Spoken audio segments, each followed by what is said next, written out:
জাহান্নামের আযাব সহ্য করতে পারবো না। আয় আল্লাহ আমাদের হাত খালি ফিরাইয়া দিয়েন না রে আল্লাহ।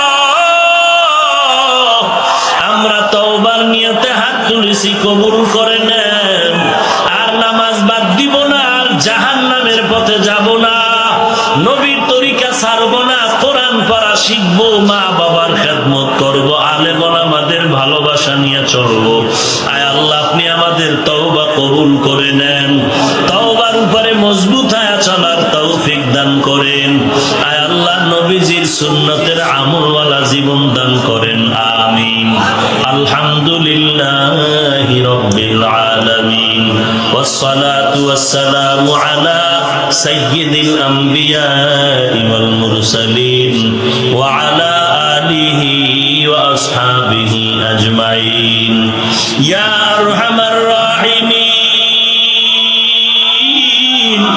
ইয়া আরহামার রাহিমিন, ইয়া আরহামার রাহিমিন।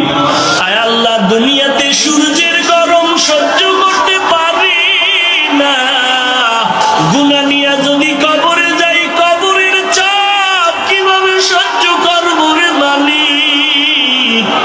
সূর্যের গরম কিভাবে সহ্য করব রে আল্লাহ? আয় আল্লাহ শয়তানের ধোঁকায় পড়েছি, গুনার কারণে আমার অন্তর